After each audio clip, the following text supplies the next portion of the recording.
That the Silkwood story is happening all over again. David Lee Miller has the explosive story of a possible meltdown.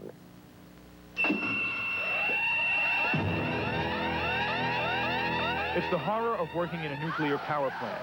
Tell the world there are dangers inside, and you risk your life. It happened to whistleblower Karen Silkwood, whose life and mysterious death became a movie. And now Jacque Brever and Karen Pitts say it's happening to them. I don't know how to live normally now. I'm constantly looking over my shoulder. I'm driving down the street and I see cars that have been behind me too long. I instantly memorize their license plate number. Jacque and Karen worked at the Rocky Flats nuclear plant, and they're afraid they won't live to tell what they say is going on inside.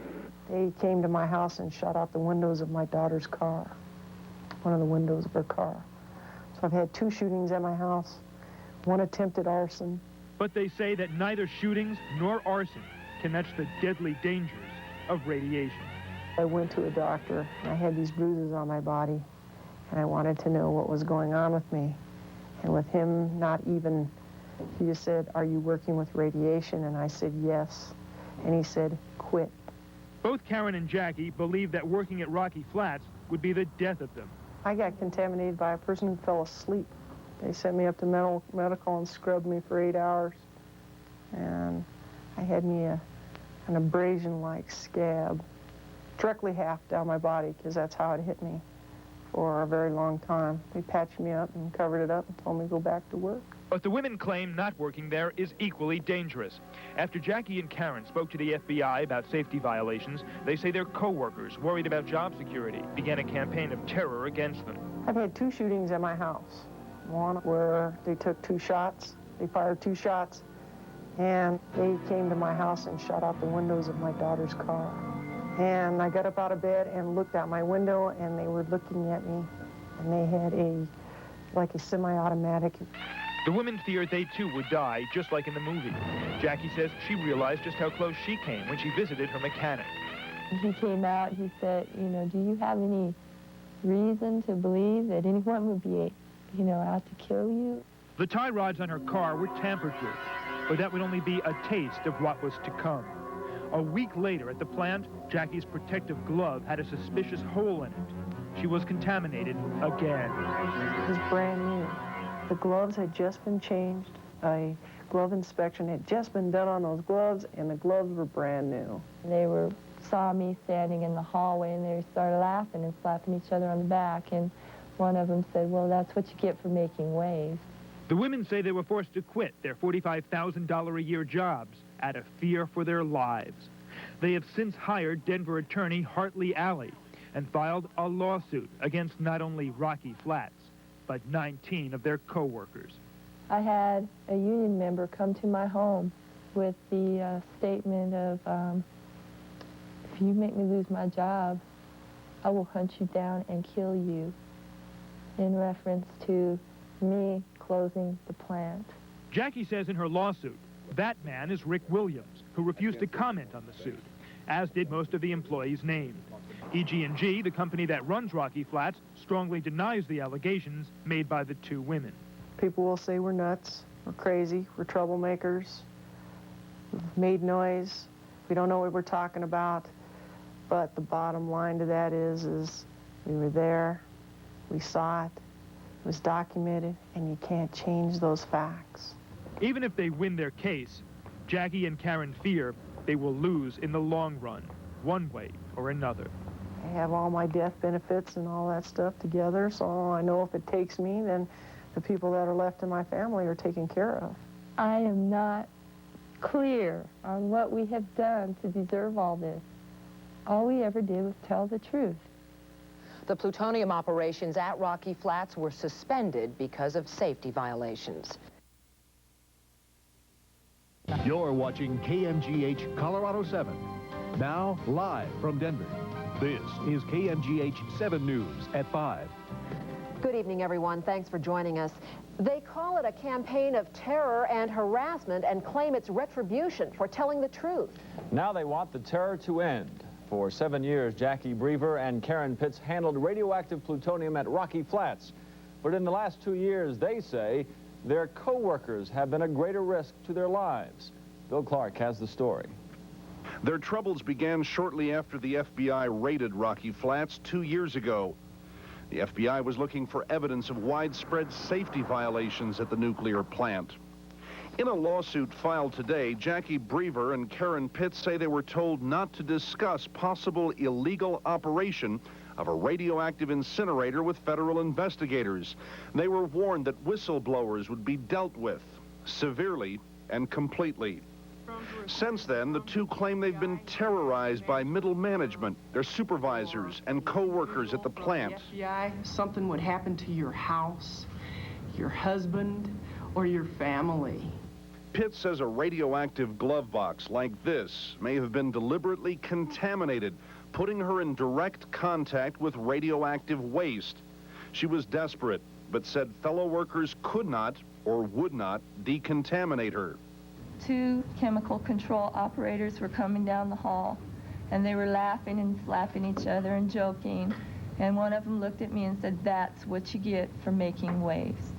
Named in the lawsuit, Rockwell, which operated Rocky Flats at the time of the raid, and EG&G, which now manages the plant for the U.S. Department of Energy, along with 19 managers and supervisors, and 20 unidentified co-workers, people the two say exposed them to deadly radioactivity, vandalized their work areas and cars, and threatened their lives. I don't feel anything towards my co-workers. At this very moment in time, I totally lost any emotion towards them when they tried to burn my house down. The two resigned earlier this year after being forced back to the radioactive area. Bill Clark, 7 News. A spokesman for the plant's current operator, EG&G, denies the allegations and says the firm expects to aggressively rebut the charges. A different company was operating the plant at the time of the raid and during the initial investigation. A spokesman for Rockwell says it's company policy not to comment on pending litigation. After exposing safety problems at the nuclear weapons plant. Karen Pitts and Jacque Brever told reporters today the campaign of terror against them began in 1989 after they told the truth to the FBI and the grand jury. The two claim retaliation included sexual harassment, intentional exposure to radiation, and threats. Every time that you would talk to an individual, such as a lawyer or a committee member, or an individual from the FBI, something would happen to your house, your husband, or your family. The two say in April they were forced to resign from their jobs at the plant. The operators of Rocky Flats, EG&G, said today they strongly deny the allegations and look forward to aggressively rebutting them. Charging Rockwell with not giving its workers advance notice or adequate severance pay when the company ended its operations there 2 years ago. The new charges come on top of earlier allegations of safety violations at the plant and of harassment of the workers who blew the whistle. Here's ABC's Tom Foreman. For 40 years, nuclear weapons parts have been manufactured at the Rocky Flats plant. 2.5 years ago, FBI agents began investigating the charges of illegal disposal of radioactive waste. Management pushed the panic button. That is when Jacque Brever and Karen Pitts say their troubles began. As Rocky Flats employees, they were questioned by the FBI. According to them, when rumors spread that they were disclosing safety problems that could cause the federal government to shut the plant down, a campaign of harassment was started by fellow workers and the management of Rockwell International, the company that was then running Rocky Flats. They do not want us to tell anything about the inside of Rocky Flats. The most serious charge in their lawsuit against the company is that someone put a hole in a protective glove like this one shortly before Jacqueline used it to handle radioactive material, causing radiation to leak into the room and to contaminate both women. When I extended the glove its full length, the alarm sounded and I was contaminated. The hole was deliberately put there. I believe that. I believe that I was set up. In addition, they say someone tried to set fire to one of their homes. One of them had a car window shot out and another car's roof slashed, all to scare them into silence and to intimidate other workers who might consider testifying. It was done deliberately. Management at Rocky Flats will not discuss the lawsuit. saying only that they will dispute the claims of harassment in court. They point out that the FBI investigation has yet to produce a single indictment for safety violations. But the lawsuit by these former employees raises a question. Are there no indictments because there are no problems? Or is it hard to get indictments because other workers are too frightened of the consequences to tell what they know? Tom Foreman, ABC News, Denver.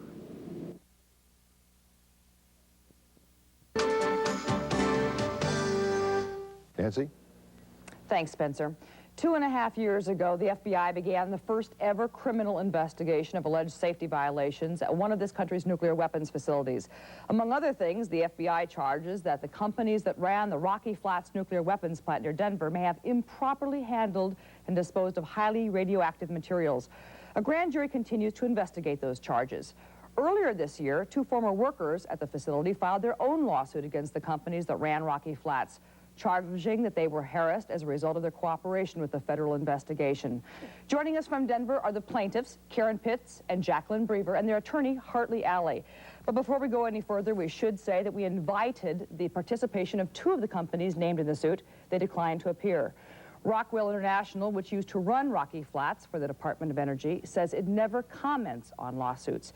EG&G, which now runs Rocky Flats, released this statement. Quote, EG&G Rocky Flats Incorporated strongly denies the allegations made to the media by Jacque Brever and Karen Pitts. We look forward to aggressively rebutting the allegations in their lawsuit. In the meantime, thank you very much for joining us, the 3 of you, and welcome. Mr. Alley, let me start with you. Give me some idea as to the nature of these allegations. Nancy, we're alleging in the lawsuit that these 2 courageous women were harassed and intimidated in an effort to prevent them from giving information to the FBI or from testifying before a U.S. grand jury in Denver, Colorado. We're also alleging that the contractors participated in the harassment and approved of it. They were contacted by the FBI, not the other way around? That's correct. They were singled out and contacted by the FBI as a part of the FBI's raid at Rocky Flats. Do we have any idea what prompted the FBI's raid in the first place? Yes, I have a client by the name of James Stone, an engineer at Rocky Flats. He gave information to the FBI in 1987, and as a result of their investigation, along with the Justice Department, a search warrant application was made. Ms. Brever, you kept a diary, a work diary, which I think a lot of people might find rather unusual. We think of diaries for social things and daily happenings, but a work diary, why? Well, I started it in 1984 to help me remember procedures and processes and learn my job as best I could.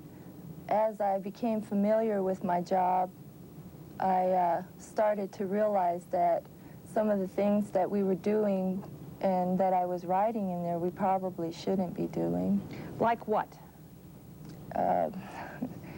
Procedure infractions, safety limit infractions, lackadaisical safety attitudes. Give me some, for instances, when you say lackadaisical, and we're talking about nuclear waste, what do you mean by that?